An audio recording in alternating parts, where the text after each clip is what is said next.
I am Feride Rushiti. By profession, I am a medical doctor. During the wartime in Kosovo, I was finishing my specialization in Albania. In that period of time, I started to work with the Kosovo refugees there. Of course, being a doctor, there was a need to provide direct support to the Kosovo refugees who went in different parts of Albania, but in the beginning mainly in Tirana as a capital town when I was also doing my specialization. And there I used to work through the Albania Rehabilitation Center for Torture Victims, one NGO who started to provide support, psychosocial and medical support to the Kosovo refugees. Later on, we were trained, I remember as today, from Dejan Hajdukovic, his wife and group on providing psychosocial support to refugees. As a medical doctor, of course, we had a clear protocol. It was a different way of working with people who were traumatized, but having the training in the beginning, it was kind of open window for me that it's another approach to work with those people. And later on, the training was organized from UNICEF, so UNICEF invited me to work in a border area between Albania and Kosovo in a town called Kokos.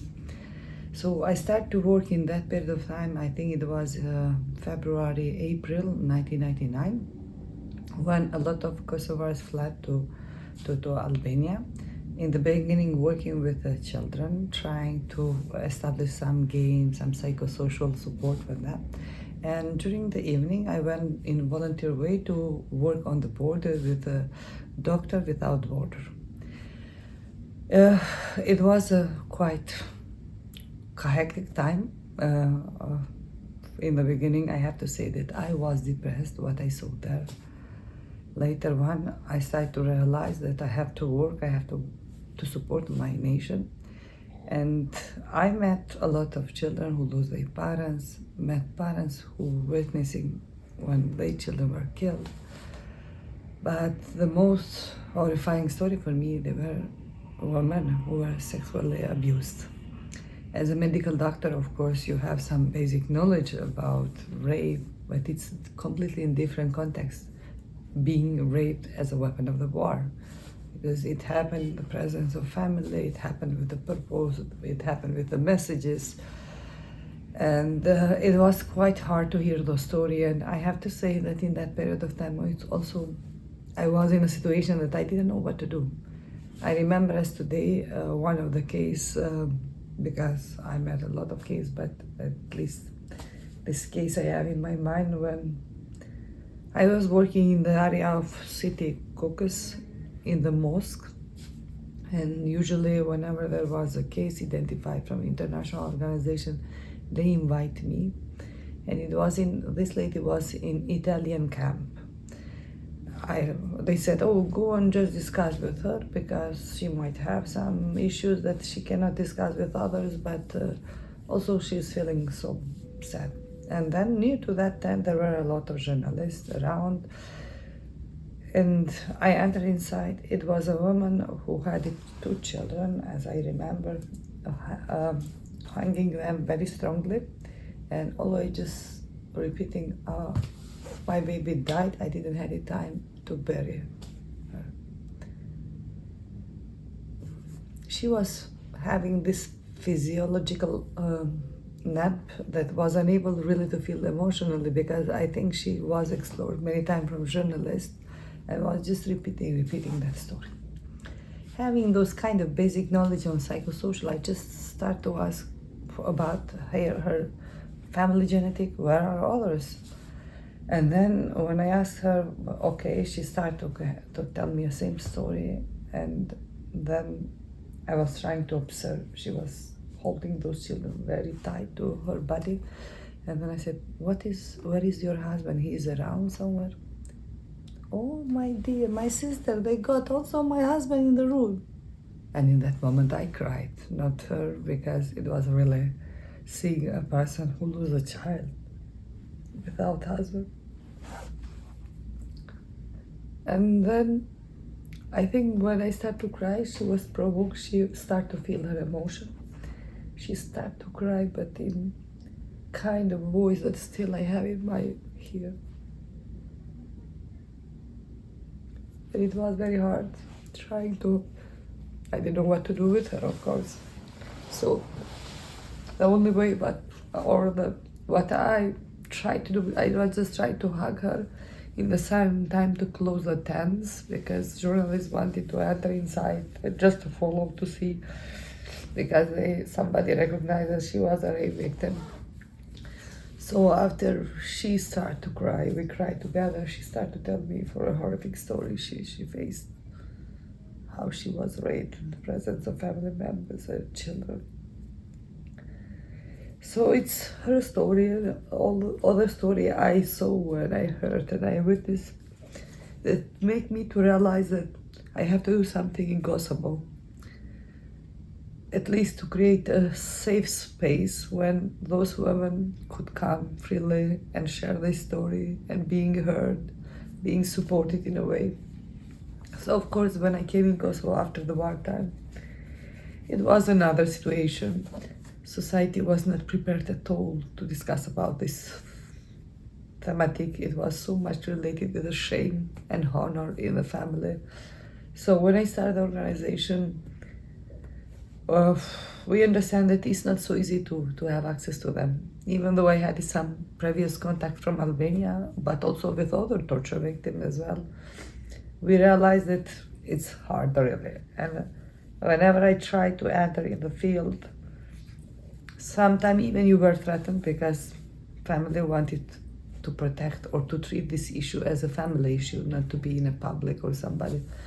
So we established a team composed from a medical doctor in that time, nurse, a psychologist who was the only one in Kosovo, because Kosovo in that period of time had it only 2 clinical psychologists in the whole country.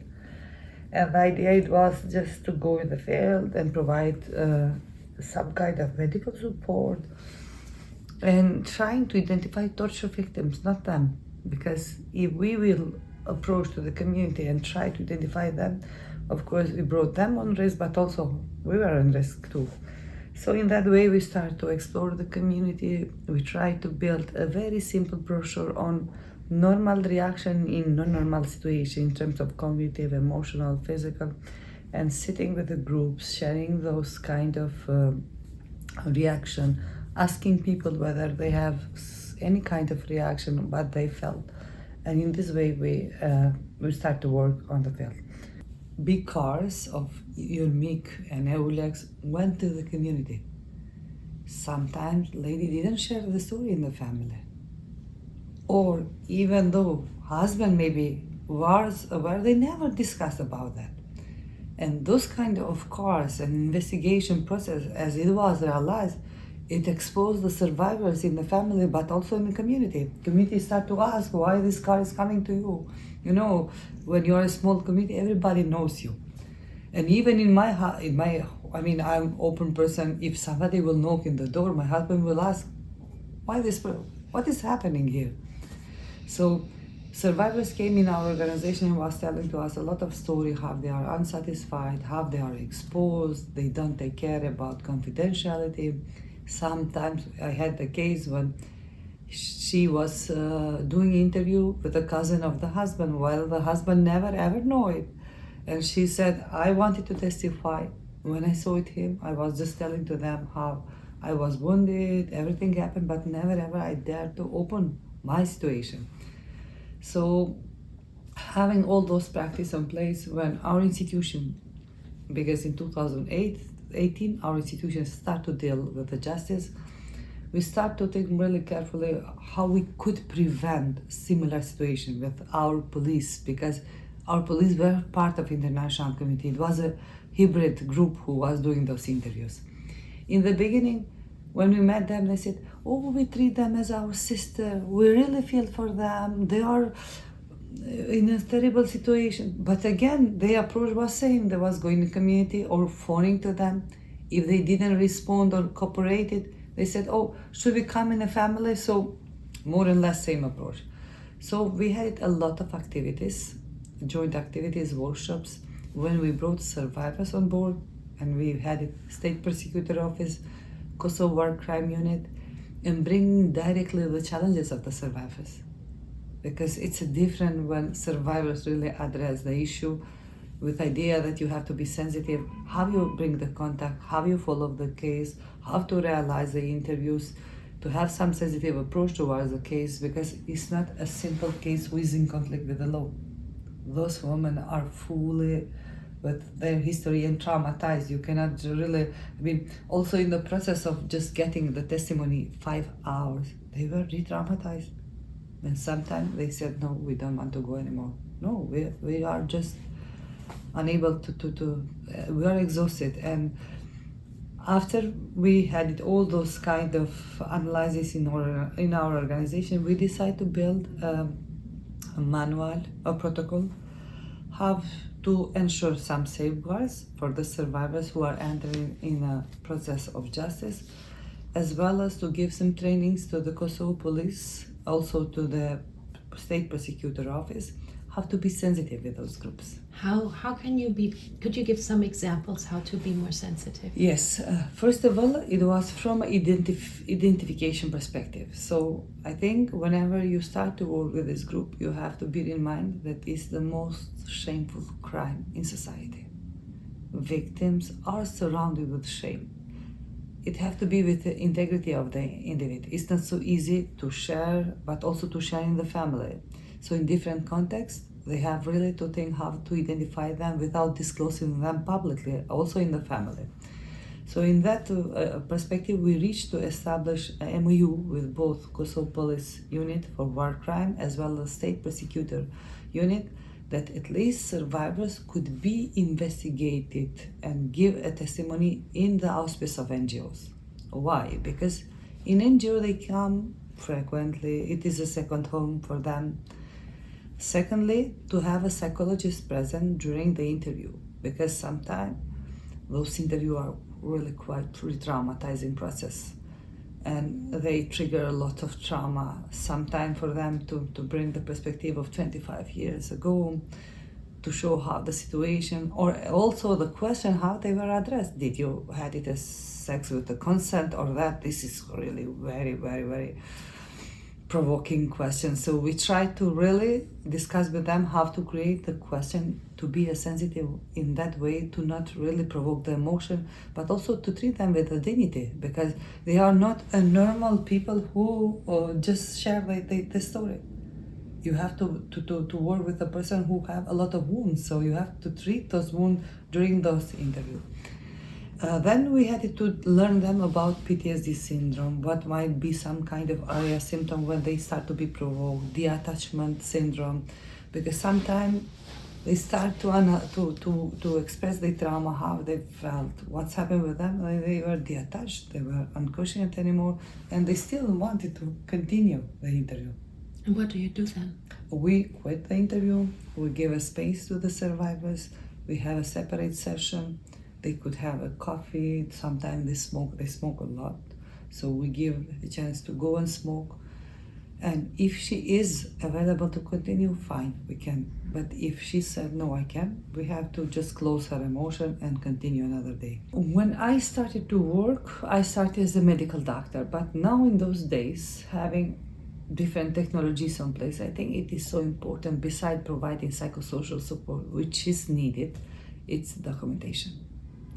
Documentation, it's appropriate documentation, it's really essential if they want further either to change laws and policies to ensure reparation, international, domestic reparation, if they want to contribute in transitional justice, if they want to prevent in the future, if they want to show the story what's happened. I think documentation is crucial.